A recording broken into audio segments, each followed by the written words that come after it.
মাহে রমজানুল মুবারকে আমাদের প্রস্তুতির মধ্যে থাকবে আমরা কোরআন তেলাওয়াত করব বেশি পরিমাণ, যেহেতু এই মাসেই আল্লাহ তাআলা পবিত্র কোরআন নাজিল করেছেন। সবাই বলি আলহামদুলিল্লাহ। সেটার জন্য দুটো পদ্ধতি, একটি হচ্ছে আমরা বিশুদ্ধভাবে কোরআন চর্চা করব এবং সাথে সাথে কোরআন কি মেসেজ দিচ্ছে সেটা বুঝে বুঝে পড়ার চেষ্টা করব, এবং আমরা চেষ্টা করব আমাদের নামাজের যে পঠিত আয়াত বা সূরা আমাদের মুখস্থ আছে, যে দোয়াগুলো আছে, ট্রান্সলেশন অফ সালাত, আমরা সেগুলো যেন এই মাহে রমজানুল মুবারকে আয়ত্ত করে নিতে পারি। আমরা আমাদের 11টি সূরার শুদ্ধ উচ্চারণও জানব এবং সেটার তর্জমাও জানব। আর যাদের কাছে সময় সুযোগ আছে আমি তাদেরকে বলবো তারা যেন তাফসীর সহ জেনে নেন। আল্লাহ তাআলা আমাদের সবাইকে তৌফিক দান করুক, আমিন।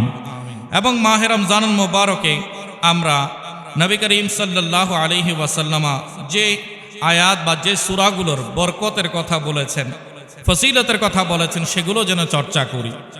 বিশেষ করে সূরা ইয়াসিন শরীফ, সূরা মুলক শরীফ, সূরা ওয়াকিয়া, এভাবে সূরা আর রহমান, সূরা হাশর, এভাবে বরকতওয়ালা যে সূরাগুলো আছে তা আমরা যদি সুযোগটা করে নিই যে আমরা যদি সূরা ইয়াসিন পড়ি তাহলে দেখা যায় সূরা ইয়াসিনের মধ্যে 83 আয়াত আছে।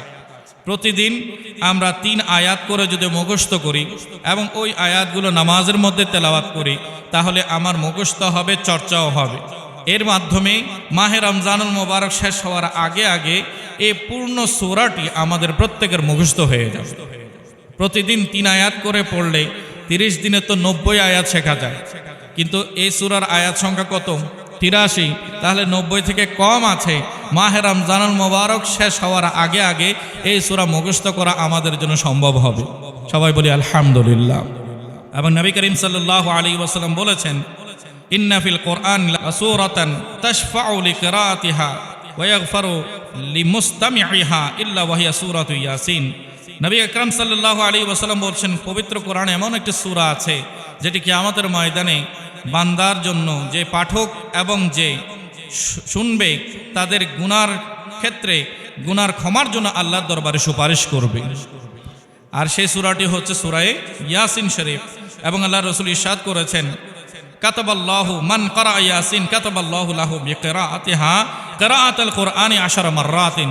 যে বান্দা একবার সূরা ইয়াসিন তেলাওয়াত করে আল্লাহ তাকে 10 বার পরিপূর্ণ কোরআন আদায় করার সওয়াব দান করে। পরিপূর্ণ কোরআন খতম করার, কোরআন খতম দেওয়ার সওয়াব বান্দার মিলে যায় একবার সূরা ইয়াসিন তেলাওয়াত করতে পারলে। একটু বড় করে বলি সুবহানাল্লাহ।